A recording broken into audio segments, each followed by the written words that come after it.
बिस्मिल्लाहिर्रहमानिर्रहीम। हमारा आज का लेसन मरकब अज़ाफ़ी के हवाले से है, लेकिन इसमें अहम बात यह है कि हमने मरकब अज़ाफ़ी के बुनियादी कायदे पहले पढ़े हैं कि मुदाफ़ और मुदाफ़ अलैह क्या होते हैं, इनका आपस में तअल्लुक़ क्या होता है, और जब वाहिद तस्निया का और जमा सालम का सीगा होगा तो मुदाफ़ और मुदाफ़ अलैह अपने तअल्लुक़ात किस तरह बरकरार रखेंगे। नाज़रीन, आज का हमारा लेसन मरकब अज़ाफ़ी की एक ख़ास जुहद पे है, एक ख़ास डायमेंशन पे है। वो ये है कि जब मुज़ाफ़ और मुदाफ़ अलैह मिलते हैं तो एक मरकब बनता है, लेकिन अगर दो मुदाफ़ मिल जाएं तो फिर क्या बनेगा। तो आज का लेसन हमें ये बताता है कि जब दो अल्फाज एक ही तरह के होते हैं, यानी मुदाफ़ अलैह में कोई इस तरह की कब्ज़ा करने की सलाहियत नहीं होती, या उन अल्फाज की हेत और उनकी किस्म एक ही तरह की होती हैं, उनका कबीला एक ही तरह का होता है, तो वो दोनों मिलकर भी मुदाफ़ और मुदाफ़ अलैह बना लेते हैं आपस में। इस बात को वाज़ी करने के लिए मैं कुरान हकीम की चंद एक आयत पढ़ता हूँ। कुल्लु नफ्सिन ज़ायक़तुल मौत, यानी हर नफ्स ने मौत का जायका चखना है। तो नाज़रीन, इसमें कुल्लु नफ्सिन दो लफ्ज़ हैं जो कि मुदाफ़ हैं दोनों, लेकिन वो मिल के मुदाफ़ और मुदाफ़ अलैह समझौता कर लेते हैं। कुरान हकीम कहते हैं सूरह जुमा में कि वल्लाहु ज़ुल फ़ज़्ल अज़ीम, कि अल्लाह ताला की ज़ात बड़ी फ़ज़ल वाली है। इसमें ज़ुल फ़ज़्ल ये दो अल्फाज हैं, दोनों मुदाफ़ का स्टेटस रखते हैं, लेकिन दोनों ने मिल के मरकब इज़ाफ़ी बना लिया। इसी तरह सूरह अल तकवीर क्या आता है, ज़ी कुव्वतिन इंदा ज़िल अर्शिल मकीन, यानी इसमें भी गौर करें, ज़ी कुव्वतिन दोनों मुदाफ़ हैं, लेकिन दोनों ने आपस में अलहाक़ किया और मरकब इज़ाफ़ी बनाया। सूरह जुमा की एक और आयत, अन्नकुम औलियाउ लिल्लाहि मिन दूनिन नासी फता मन्ना वुल मौता इन कुंतुम सादिकीन, कि बिलाशुबा ये जो यहूद लोग हैं वो समझते हैं कि अल्लाह ताला की ज़ात उनकी बहुत दोस्त है, बहुत उनकी मुआवन है दूसरे लोगों को छोड़ के, उनको उनके अलावा, तो फिर ये मौत की तमन्ना करें अगर ये सच्चे हैं। इसमें देखें दूनिन नास, ये काबिल गौर लफ्ज़ है। फिर कुरान हकीम कहते हैं इन्नल्लाहा मास साबिरीन, इसमें अल्लाह ताला की ज़ात यकीनन साबरीन के साथ है। इसमें नाज़रीन मा अस-साबरीन काबिल गौर है। और ये जितने भी मैंने आपको मरकब बताए हैं ये ज़रा डिफरेंट मरकब हैं, यानी मुदाफ़ को मिला के मरकब बना है। अब हम इसकी मिसालें हम देखते हैं ताकि जो बात हमने अभी की है उसको हम प्रॉपर्ली समझ सकें।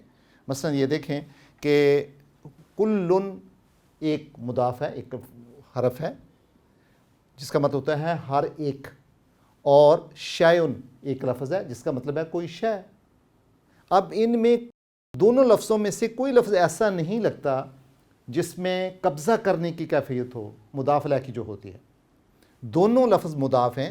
जब हम इन दोनों को मिलाएंगे कुल्लुन जमा शैउन, तो ये हम पढ़ेंगे इसको मरकब इज़ाफ़ी कैसे बनेगा, कुल्लो शैउन। ये देखिए मुदाफ़ की क्या खूबी होती है कि उसकी तनवीन को हम हल्का कर देते हैं, तो हमने हल्का कर दिया।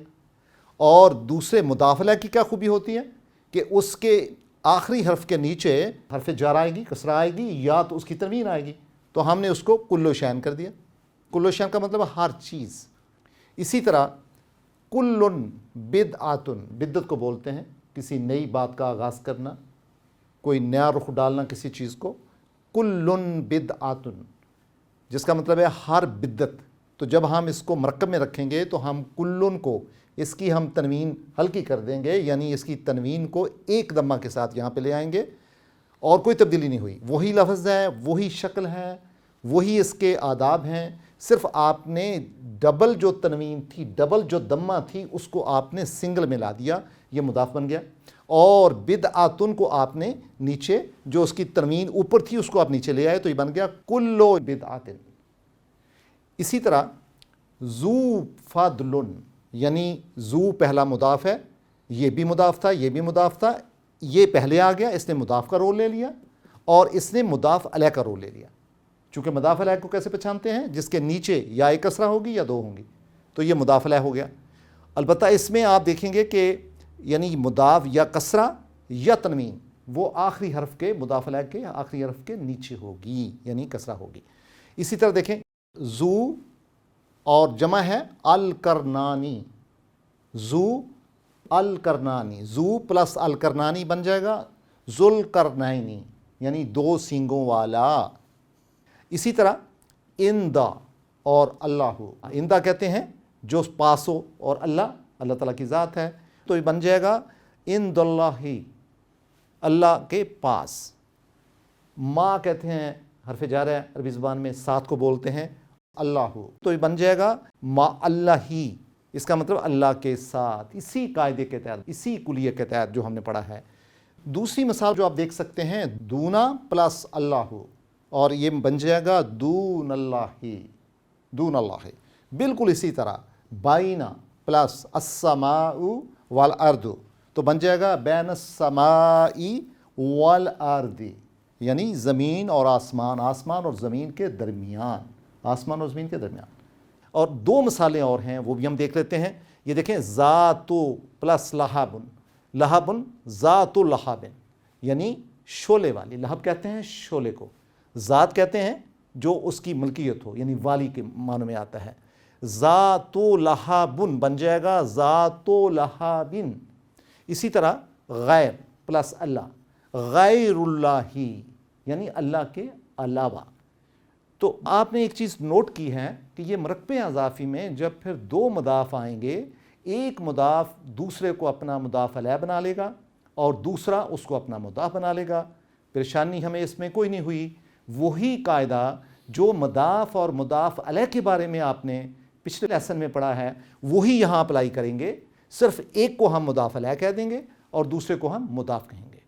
اور یہ مثالیں آپ ضرور اچھے طریقے سے سمجھ کے، یہ ساری مثالیں قرآن حکیم کی ہیں، اور آپ ان کو جب قرآن حکیم پڑھیں گے تو یہ الفاظ آپ کو اکثر، یہ مرکب آپ کو اسی شکل میں ملیں گے، تو پھر انشاءاللہ آپ کو کوئی دشواری نہیں ہوگی۔ السلام علیکم۔